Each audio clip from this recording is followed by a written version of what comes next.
Good morning students, how are you? Fine, very well. चलिए बेटा, chapter 6 हम लोग कर रहे थे प्रोडक्शन फंक्शन। लास्ट डे हम लोगों ने टॉपिक कंप्लीट किया था law of variable proportion. Law of variable proportion, this law state that initially when we combine variable factor with fixed factor, production will increase, but due to continued addition, one stage come, production will start decline and result become negative. Got it? Meaning clear था आप लोगों को? हमने law of variable proportion का meaning भी किया, table भी की थी, अजम्पशंस भी करी, कर्व भी की, देन एक्सप्लेनेशन। आई होप कि आपको लास्ट टॉपिक बहुत अच्छे से समझ आ गया होगा। Got it? चलिए बेटा, आज ये चैप्टर आपका फिनिश हो जाएगा, ठीक है? कल मैं आपको इसकी असाइनमेंट भेजूंगा, आपको वो असाइनमेंट करके मुझे वापस रिटर्न कर दूंगा। देखिए, हमारा लास्ट टॉपिक क्या है? इससे पहले हमने एक टॉपिक और पढ़ा था, 3 फेजेस ऑफ लॉ। इस लॉ की 3 फेजेस भी है। First one is increasing stage, second is decreasing stage and last is negative stage. Increasing stage क्या थी? जहां हमारा प्रोडक्शन क्या होगा? इंक्रीज होगा। Increasing stage is that stage where our production will increase because fuller utilisation of variable factor, better utilisation of fix factor या maximum utilisation of fix factor and better coordination between both factor. This is the reason that's why our production will start increase, ठीक है? और decreasing या negative के causes क्या थे? Poor utilisation of variable factor, ठीक है? No substitute of fix factor and poor coordination between both factor. This is the main reason that's why our production will start decline and negative. Got it? Clear आपको अच्छे से बात? चलिए बेटा, आज हम लास्ट टॉपिक कर रहे हैं। लास्ट टॉपिक क्या है? आपको क्वेश्चन में क्या आ सकता है? Relationship between TP, MP, AP, या टीपी एंड एमपी, या टीपी एंड एपी, ठीक है? हम इन दोनों रिलेशन को अलग अलग तरीके से पढ़ रहे हैं, क्योंकि रिलेशन जो आएगा वो टीपी या एमपी का आएगा, या फिर टीपी या एपी का आएगा, या फिर तीनों का आएगा, ठीक है? क्योंकि एमपी भी किस पे डिपेंड है? टीपी पर। एमपी भी किस पे डिपेंड है? टीपी पर। तो रिलेशनशिप में जो आएगा वो टीपी और एमपी, या फिर टीपी और एपी आएगा। सबसे पहले हम रिलेशन पढ़ रहे हैं, relationship between TP and MP. हम लोग टीपी एंड एमपी के बीच का रिलेशन पढ़ लेते हैं, ठीक है बेटा? देखिए, इसमें आपको टेबल की हेल्प लेनी पड़ेगी। सबसे पहले आपका काम क्या होगा? इसके अंदर अगर आपसे क्वेश्चन पूछ लिया जाए, define the relationship between TP and MP, अगर ये क्वेश्चन आपसे पूछ लिया जाता है तो आप कैसे डिफाइन करेंगे? देखिए, सबसे पहले टीपी का मीनिंग और एमपी का मीनिंग, दोनों के मीनिंग लिखेंगे। सबसे पहले क्या लिखेंगे? इन दोनों के मीनिंग। टीपी का क्या मीनिंग था? Sum total output produce by using fixed and variable factor, ठीक है? एमपी का क्या मीनिंग था? Change in TP due to change in variable factors. दोनों के मीनिंग हो जाएंगे। क्लियर है? सबसे पहले आप इन दोनों का मीनिंग लिखेंगे। मीनिंग लिखने के बाद क्या बनेगी? टेबल। टेबल के बेस पर ही आप रिलेशनशिप बता सकते हो इनका। टेबल वही वाले लेके चलेंगे हम लोग, land, labour, TP and MP लेंगे यहाँ पे बस। लैंड 1 1 1 1 1 1 1 2 3 4 5 6 7 8, ठीक है? टीपी याद हो गई? 2 5 9 12 14 15 15 14। Got it? चलिए, एमपी देखिए यहां पर। एमपी 5 में 2 क्या? 3, 9 में 5 क्या? 4, then 3, then 2, then 1, then 0, then minus, ठीक है ना? अब इतना करने के बाद आपको क्या करना है? पॉइंट्स में इनका रिलेशन दिखा के आना है। देखिए, टीपी भी इंक्रीज, टीपी भी इंक्रीज यहां पर, एमपी भी इंक्रीज, ठीक है? When TP increase, MP increase, लेकिन दोनों में से फास्टर कौन इंक्रीज हो रहा है? फास्टर समझते हो ना कैसे? ज्यादा इंक्रीज कौन सा हो रहा है? टीपी हो रहा है। 2 से 5, 5 से 9, ठीक है। यहां देखिए 2 से 5 गैप कितना हुआ? 3 का। 5 से 9 कितना गैप हुआ? 4 का। क्लियर? बढ़ते इंक्रीजिंग फॉर्म में, ठीक है, बढ़ते क्रम में। देखिए टीपी इंक्रीज हो रहा है तो एमपी भी इंक्रीज हो रहा है, लेकिन फास्टर रेट से कौन सा हो रहा है? टीपी। फर्स्ट में 3 का गैप, देन 4 का गैप, यहां 1 का गैप। व्हेन एमपी डिक्रीज, जब एमपी डिक्रीज होना स्टार्ट हो रहा है 3 to 1, तो टीपी इंक्रीज हो रहा है। और ना टीपी इंक्रीज, जहां एमपी डिक्रीज होना स्टार्ट हो रहा है वहां पर टीपी इंक्रीज हो रहा है 12 से 14, 14 से 15, लेकिन डिक्रीजिंग रेट से। देखो पहले 3 का गैप, 4 का गैप, फिर 2 का गैप, फिर 1 का गैप, यानी टीपी इंक्रीज तो हो रहा है। इसको बोलते हैं टीपी इंक्रीज तो हो रहा है लेकिन डिक्रीजिंग रेट से। पहले 2 का गैप, फिर 1 का गैप। देखिए मैं अलग अलग समझाता हूं। यहां पर टीपी इंक्रीज हो रहा है 2 से 5, 5 से 9 हो रहा है ना इंक्रीजिंग, लेकिन इंक्रीजिंग रेट से 3 से 4। इसको बोलते हैं इंक्रीजिंग रेट। क्या बोलोगे आप लोग? Increasing rate. टीपी इंक्रीज हो रहा है 2 से 5, 5 से 9, ठीक है, लेकिन इंक्रीजिंग रेट से 3 और 4 गैप। यहां देखिए टीपी डिक्रीज हो रहा है, टीपी इंक्रीज हो रहा है, सॉरी टीपी इंक्रीज हो रहा है 12 से 4, 14, 14 से 15 हो रहा है ना, और 9 से 12 भी हो रहा है। यहां देखा जाए तो 9 से 12 भी तो हो रहा है 3, 9 से 12 3, 12 से 14 2, 14 से 15 1। टीपी इंक्रीज तो हो रहा है 9 से 12, 12 से 14, 14 से 15, लेकिन डिक्रीजिंग रेट से 3 to 1, लेकिन डिक्रीजिंग रेट से। आ रही ना बात समझ अच्छे से? आ गई कि जहां टीपी इंक्रीज हो रहा है इंक्रीजिंग रेट से 3 से 4, यहां टीपी इंक्रीज तो हो रहा है डिक्रीजिंग रेट से। यानी पहला पॉइंट आपको क्या लिखना है? When TP increase MP also increase. TP increase, MP increase, लेकिन फास्टर कौन सा हो रहा है? टीपी। एमपी भी इंक्रीज हो रहा है, टीपी भी इंक्रीज हो रहा है, लेकिन फास्टर कौन सा हो रहा है? टीपी। ठीक है, यहां पर व्हेन टीपी डिक्रीज, जब एमपी डिक्रीज हो रहा है, when MP decrease not TP, when MP decrease, जब आपका एमपी डिक्रीज हो रहा है तो टीपी इंक्रीज हो रहा है लेकिन डिक्रीजिंग रेट से। आप ये लिखेंगे when MP decrease TP increase but diminishing rate. When MP 0 TP maximum. Third point, when MP 0 TP maximum, maximum है ना। When MP negative TP decline. जब एमपी नेगेटिव हुआ तो टीपी क्या होना स्टार्ट हो गया? डिक्लाइन होना स्टार्ट हो गया। बात आ रही है समझ अच्छे से? आपको 4 पॉइंट लिखकर आने हैं बेटा। पहला पॉइंट क्या? MP increase TP increase. यहां पर देखो एमपी 2 से 3, 3 से 4, टीपी भी इंक्रीज, लेकिन फास्टर कौन सा हो रहा है? टीपी।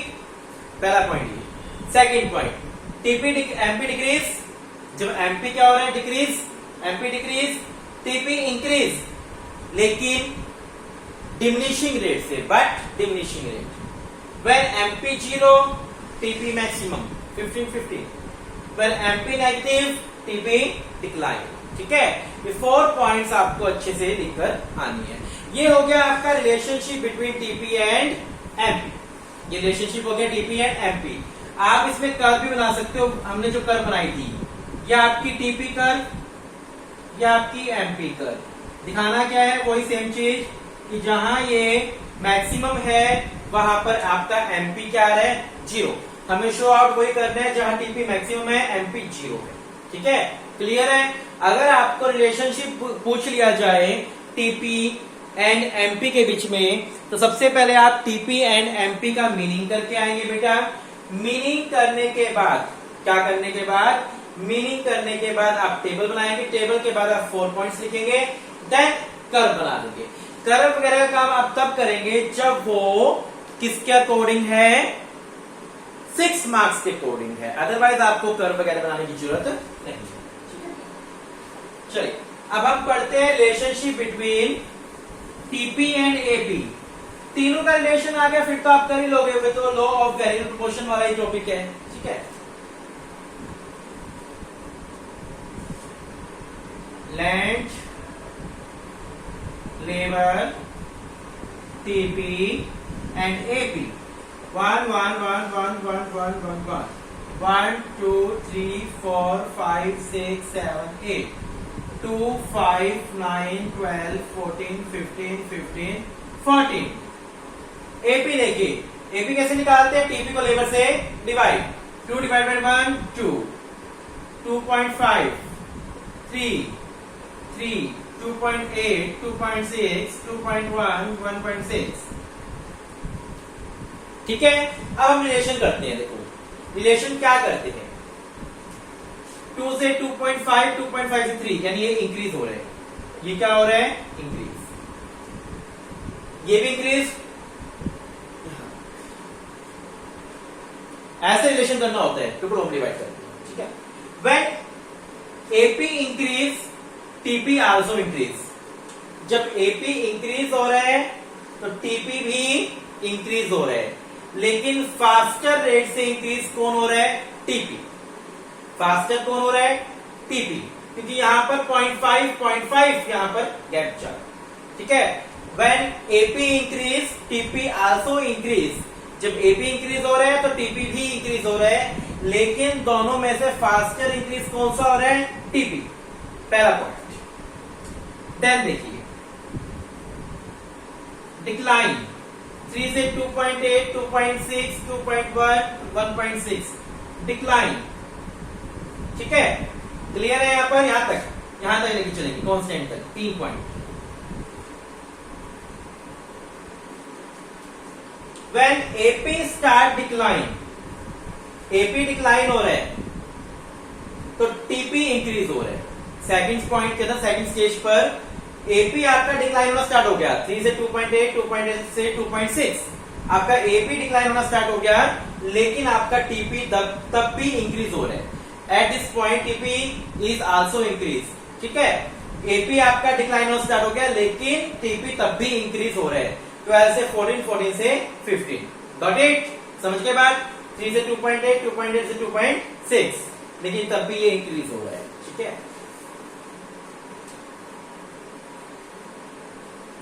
जब टीपी डिक्लाइन होना स्टार्ट हुआ, टीपी डिक्लाइन हो रहा है तो एपी भी डिक्लाइन कर रहा है ना, लेकिन फास्टर डिक्लाइन कौन कर रहा है? फास्टर डिक्लाइन टीपी कर रहा है, पूरा 1 पॉइंट का डिक्लाइन, जबकि यहां पर पॉइंट्स भी डिक्लाइन हो रहा है। तो हमें इन चीजों को यहां पर समझा के आना है कि क्या रिलेशनशिप है इनके बीच में। रिलेशनशिप समझ आया? सबसे पहला कि एपी जब इंक्रीज हो रहा है तो टीपी भी इंक्रीज हो रहा है। First point, AP increase TP increase, लेकिन फास्टर रेट से कौन सा हो रहा है? TP. Second stage, AP decline लेकिन TP increase, AP decline TP increase. ठीक है, सेकंड फेज पर, इसको हम स्टेज भी बोल सकते हैं, सेकंड फेज भी बोलते हैं। सेकंड फेज पर टीपी डिक्लाइन इंक्रीज। ठीक है, टीपी डिक्लाइन एंड ये इंक्रीज। थर्ड स्टेज पर, कौन सी स्टेज? थर्ड स्टेज पर आपका टीपी भी डिक्लाइन हो रहा है, एपी भी डिक्लाइन हो रहा है, लेकिन फास्टर डिक्लाइन किसमें आ रहा है? फास्टर डिक्लाइन आपका टीपी में आ रहा है। फास्टर रेट से डिक्लाइन कौन हो रहा है? टीपी डिक्लाइन हो रहा है फास्टर रेट से। समझ गए अच्छे से बात आप लोग? क्लियर है बिल्कुल ये चीज? यहां पर रिलेशनशिप क्लियर है? लास्ट, अगर 6 मार्क्स का ये आता है रिलेशनशिप, तो आपको कर्व भी बनाकर आनी पड़ेगी। कर्व कैसे बनेगी टीपी एंड एपी की? देखिए, पहले जो हम लोग बना चुके हैं सेम वही कर्व बनेगी, इसमें अलग नहीं बनेगी। ये आपका टीपी, ये आपका एपी। ठीक है, ओ एक्स ओ वाई, यहां पर लेबर रहेगा, यहां पर टीपी एंड एपी जो बनता है वो आता है यहां पर टीपी एंड एपी।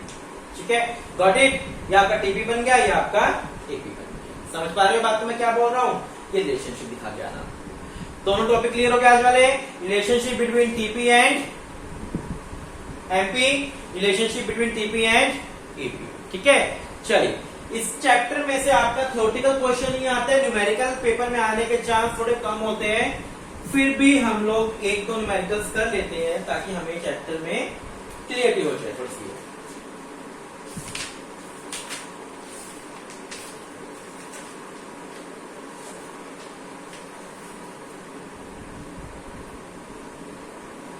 देखिए क्वेश्चन में आपको इसलिए करवा रहा हूं न्यूमेरिकल ताकि आने वाले चैप्टर्स में आपको दिक्कत ना हो। ठीक है, क्वेश्चन में आपको लेबर दिया है, क्या दिया है? लेबर देखिए 0 1 2 3 4 5। टीपी दिया आपको, टीपी 0 गलत रहने दो, मत लिखो 0 पे। 15 35 50 एंड 40 एंड 48। मैं आपको 3 क्वेश्चन करवाऊंगा, एक में टीपी दिया होगा, एक में एपी दिया होगा, एक में एमपी दिया होगा, ताकि आपको तीनों तरीके से निकालना आ जाए। सबसे पहले आपको क्या निकालना है? एपी और एमपी निकालना है। एपी और एमपी। एपी कैसे निकालोगे? टीपी को लेबर से डिवाइड, 15 को 1 से डिवाइड किया 15, 35 को 2 से डिवाइड किया 17.5। ठीक है ना, ये आएगा। 50 को 3 से डिवाइड करो, कितना आएगा? 50 को 3 से करेंगे 16.67। 40 को 4 से करो, कितना आएगा? 10। 48 को 5 से करेंगे डिवाइड, कितना आएगा? 9.6। क्लियर है? बिल्कुल करना आ गया। एमपी कैसे निकालते हैं? एमपी किसकी हेल्प से निकालते हैं? टीपी की हेल्प से निकालते हैं। नीचे से पूरा माइनस, ठीक है। फर्स्ट छोड़ दीजिए ब्लैंक, कुछ नहीं करना हमें। 35 में से 15 गया, कितना बच गया? 20। 50 में से 35 गया 15।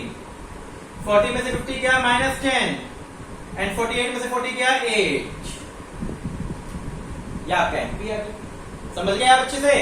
चलिए हम एक क्वेश्चन और करते हैं जिसमें आपको एपी दिया होगा, आपको टीपी एंड एमपी निकालना है। ठीक है, क्या दिया होगा? एपी। क्वेश्चन में आपको एपी दिया है, अब टीपी एंड एमपी निकालना है। एपी कितना दिया है? 2 3 4 4.25। क्या क्वेश्चन में दिया है भाई? 4.25 एंड 4। ठीक है, चलिए करें। क्वेश्चन में दिया हुआ है। एपी से टीपी कैसे निकालते हैं? लेबर और इसको मल्टीपल करके। ठीक है, टोटल निकालना है तो क्या कर दोगे? मल्टीपल। ये सिंपल सा कंसेप्ट माइंड में याद कर लो। एवरेज से निकालना है टोटल तो मल्टीपल, टोटल से एवरेज निकालना है तो डिवाइड, टोटल से एवरेज निकालना है तो डिवाइड, एवरेज से टोटल निकालना है तो मल्टीपल। ठीक है, देखिए 2 6 12 20। ठीक है, आई होप ये 20 आएगा। मैं थोड़ा मैथ वीक है बेटा, चेक कर लेना। अभी 20 है नहीं 17, सॉरी कितना आएगा? 17 मल्टीपल करो 17 आएगा। ठीक है, 20 गॉट इट। ठीक है, वो आप कर लो कैलकुलेट, उसके पीछे मत जाइए। 2 6 12 एंड 17। ठीक है, 5 4 20। टीपी आ गया। कैसे आया? मल्टीपल करके। एमपी निकालो टीपी से, पहला ब्लैंक छोड़ दो। 6 में से 2 गया 4, 12 में से गया 6, 5 3। ठीक है, अब एक क्वेश्चन ले रहे हैं हम जहां पर आपको एमपी दिया होगा। क्या दिया होगा? एमपी। एमपी दिया होगा, टीपी निकालना है। क्या निकालना है? टीपी। ठीक है, इस वाले क्वेश्चन को ध्यान से समझ लेना। एमपी दिया आपको 3 5 7 5 3। एमपी दिया आपको, टीपी एंड एपी निकालना है। कैसे निकालोगे? देखो टीपी से एमपी निकालना क्या होगा? सर आता है हमें, नीचे से थोड़ा माइनस कर दो। अब एमपी से टीपी का क्या फंडा आ गया? एमपी से टीपी कैसे निकालते हैं बेटा? एमपी से टीपी निकाला, देखिए फर्स्ट यही रहेगा 3 है ना, यहां पर 3 कोरस्पॉन्डिंग प्लस कर दो। आपको कोरस्पॉन्डिंग प्लस करना है, आपका एमपी टीपी आता रहेगा। 3 में 5 एंड 8 में 7 एंड 15 20 आ गया टीपी। एपी आप निकाल ही लोगे। एपी कैसे निकालोगे? टीपी को लेबर से डिवाइड कर देना, आपका एपी आ जाएगा। ठीक है, एमपी से टीपी निकालना आ गया ना? कैसे निकालते हैं? कोरस्पॉन्डिंग क्या करके? प्लस करके। ठीक है, चलिए आपका चैप्टर कंप्लीट हो गया। इस चैप्टर के अंदर से लॉ ऑफ वेरिएबल प्रोपोर्शन जो टॉपिक है, सो इंपॉर्टेंट टॉपिक है, वो आपको करना है अच्छे से। और किसी प्रकार का इस चैप्टर में कोई डाउट लगे तो किसी भी टाइम आप मेरी हेल्प ले सकते हैं। ठीक है बेटा, थैंक यू। आज के लिए हैव अ नाइस डे।